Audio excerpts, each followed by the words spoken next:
Napier Committee meeting for Thursday the 10th of April. Apologies, Councillor Bogue. Can I have a mover and seconder? Councillor Tariha and Councillor Brown. All those in favour, please say aye. Aye. Against? Carried. Any conflicts of interest? Nope. Announcements by Mayor? No. I've got no announcements. Any minor matters? Nope. Announcements by management? No. Confirmation of the minutes of the future Napier Committee meeting held Thursday the 6th of March 2025. Can I have a mover and seconder, please? Councillor Taria, Councillor Gregg. All those in favour, please say aye. Aye. Against? Carried. Our first agenda item for today is a resource consent activity update, and we have Luke Johnson here to present to us. Thank you. Kia ora, everyone. Obviously, the purpose of this report is to provide you an update on the resource consenting activity over the last 6-week period. As you can see within the report, there's been a downturn of approximately 28% in the number of resource consent applications received by the team in comparison to the same time last year.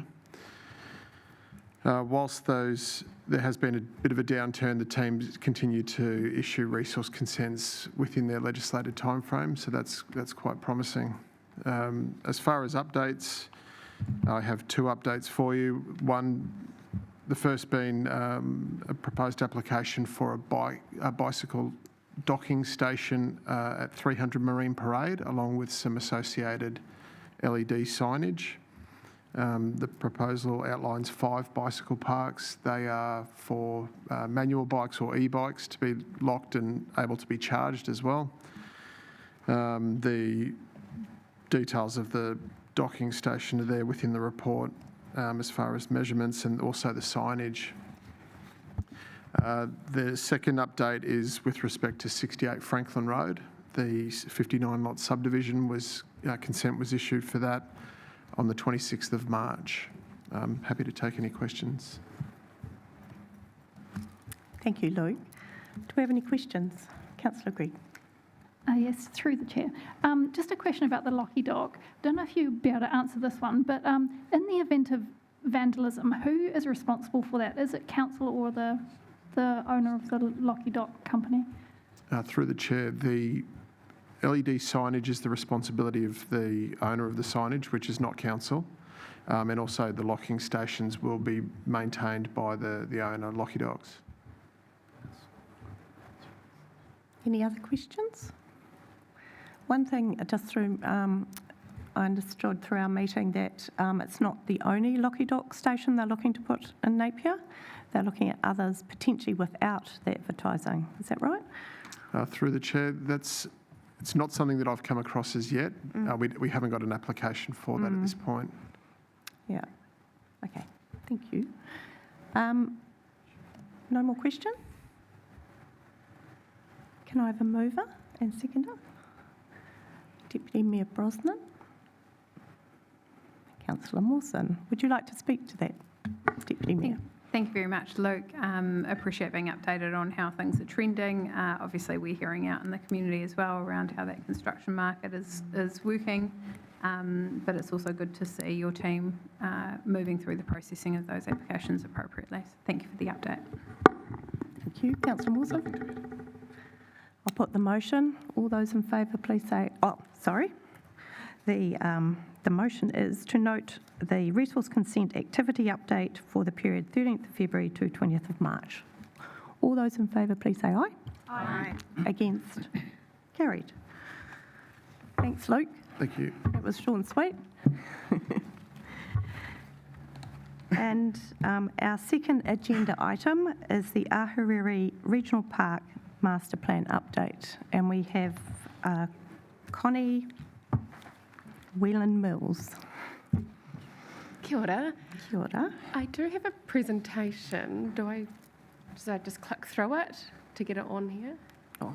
Okay, thank you so much. Cool, good to see you all again. So the purpose of this paper is to provide an update to this council prior to us going public for public feedback on the Ahuriri Regional Park Master Plan project. Deputy Mayor Brosnan is the chair of the joint committee, and we presented to Hawke's Bay Regional Council yesterday, and there was also a presentation to Mana Ahuriri Trust 2 weeks ago, I think. Cool. It's here to note, we'll cover a little bit of the background and then show some of the beautiful pictures that the project team has been working on. And I'm sure you're going to get really excited before it hits the media. So, background on the project. We've got Te Whanganui o Rotu, which is also the Ahuriri estuary. Historically was a naturally occurring wetland. The land rose in the earthquakes and then had become lagoon farm. So it's been a productive farm, Napier City Council asset for a very long time now. Purpose of the master plan project, it's in collaboration with Mana Ahuriri Trust as well as Hawke's Bay Regional Council. We've got some main drivers to it, which is, pretty picture. We've got stormwater outcome, a water quality outcome, enhancement of Māori, and then also ecological excellence, preserving a very natural environment and providing for significant infrastructure. So a main component of the master plan is the wetland treatments, that is considered significant infrastructure for the purpose of stormwater management.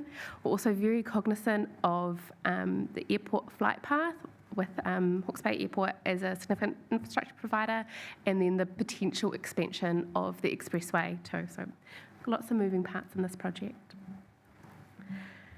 For the next one. So we've got some key constraints that really led the development of the master plan.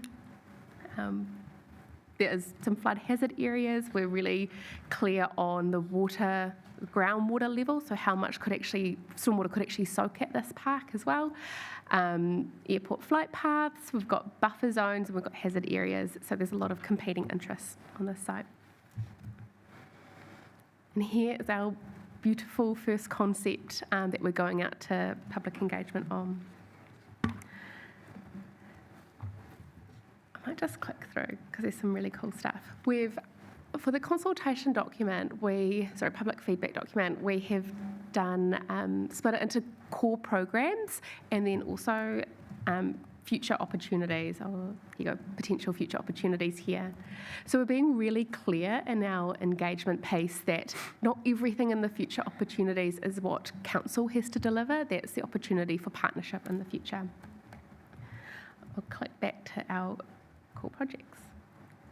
So core programs is the wetland right in the centre of it. It occupies about 104 hectares of wetland treatment. We've got so many elements to the park, it's hard to know where to start first. The wetlands are going to be 100% or as close to 100% vegetated, and that's to achieve stormwater treatment, but also to heavily manage our potential bird strike risk with the airport. So the airport's been really clear they don't want any open water that may attract large birds, and they don't want open water pockets that birds will fly between and intersect with the flight path. So the design of the park has been very much no open water. We've got some really cool associated infrastructure with it. So we've got an entranceway off Orotu Drive. We have got regenerating forest. We've got the plant production nursery, so that's all kind of eco-sourcing on site for the wetlands, and there might be opportunities later for that too. So I'm happy to take questions at any time if anyone's interested or got comments. The schematic here is to really show, it's a nature first environment. There's a lot of green area, and it's not, when we talk about a park, it's not a playground and swings park, it is an eco first park. Here's some other things to get you really excited over of artist impressions of what the wetlands are going to look like and the interweaving of the paths throughout. This one is a schematic of the potential Waka landing. So that is on the estuary side of the park, so outside of the stop banks. But ultimately, there's a goal of the park to only put clean water into the estuary through the wetland treatment. So we would love to have the enhancement of activities in the estuary, like the Walker Landing. This is our schematic of a natural wetland. So that is in the northeasternmost corner of the park. That will have the most biodiversity enhancement in it. Here's a really exciting element of it. It's the access off Urotu Drive, and it's got the entrance area, an educational facility, and perhaps some complementary commercial activity. And so that's been introduced into the master plan to help pay for it as well. We don't necessarily, we're looking at all opportunities for funding. Cool. So public engagement open 16th of April through to the 7th of May, so that does account for the Easter and Anzac holidays in there. We've got 4 weeks open. We're going to have a booth at next week's open house. Love to see you there.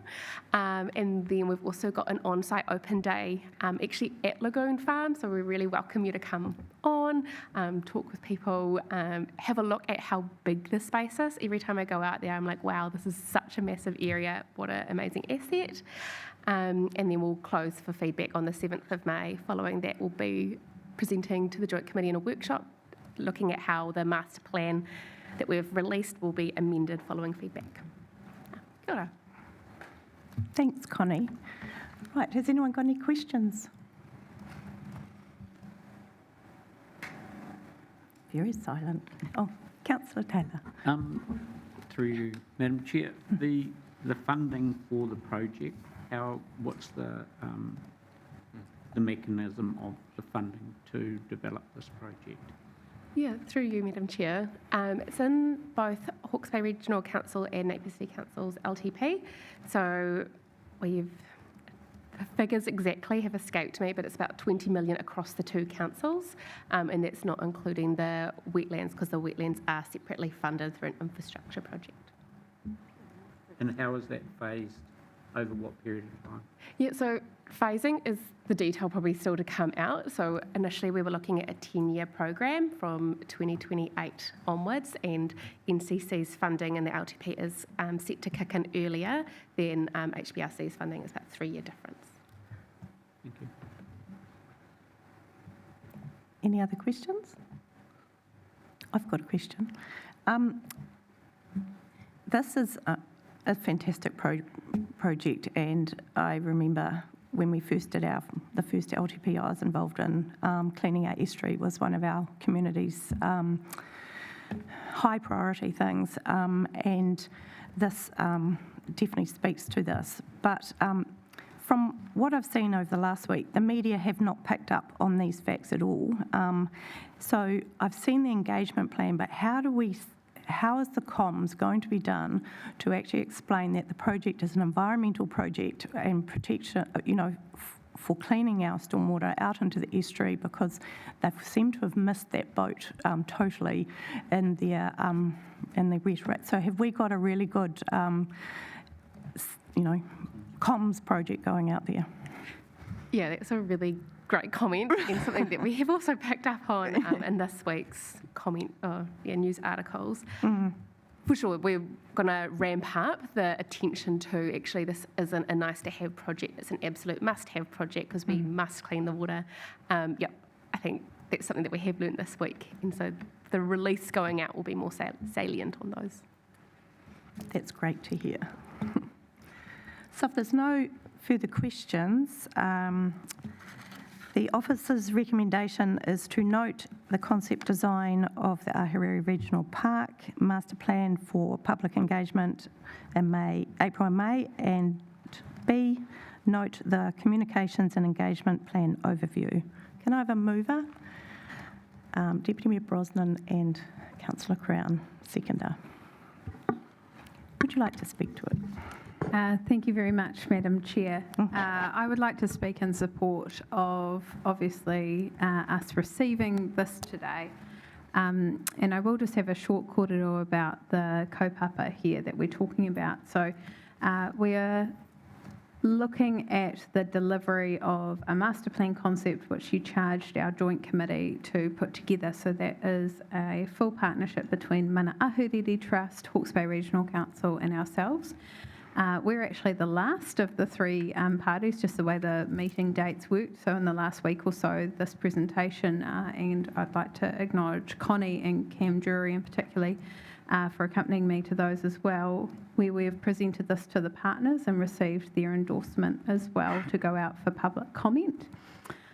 I think when I think about the journey this council has gone on from taking its stormwater from a point where we talked about it, just getting it out as quick as possible, to where we're at now, which is, yes, of course, we need to get it out as quick as possible, but we also need to be really conscious of the quality of the stormwater that we are putting into our environment.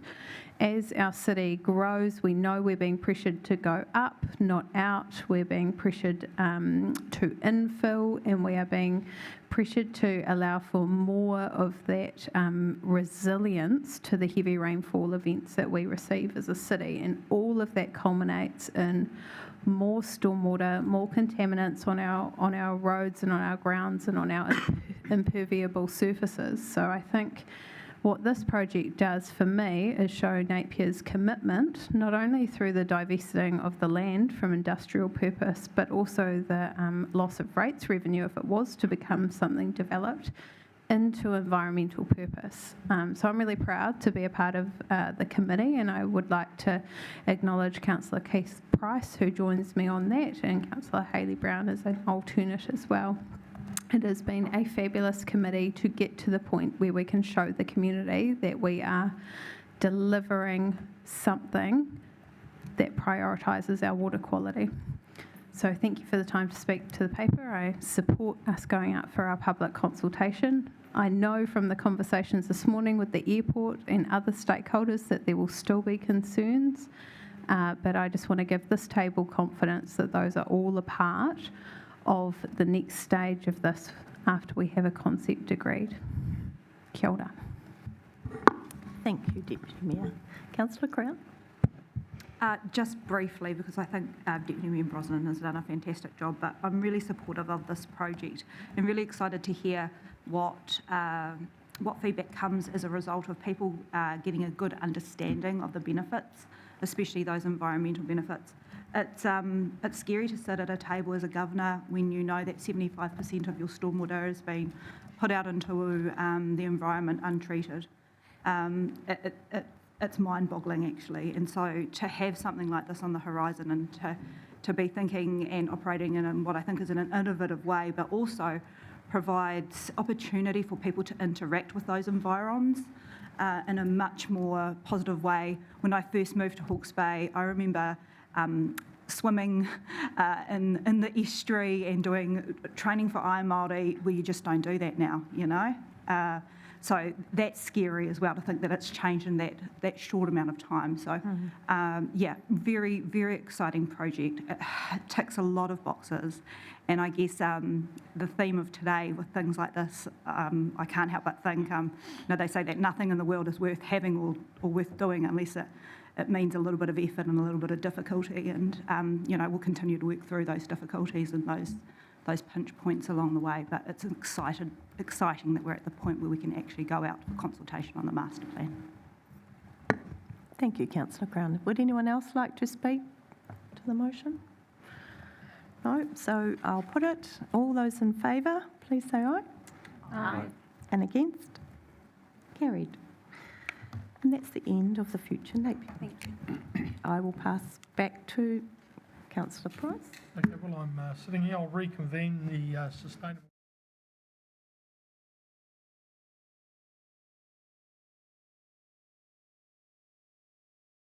All those in favour, please say aye. Aye. Against, carried. We'll have a little break. And then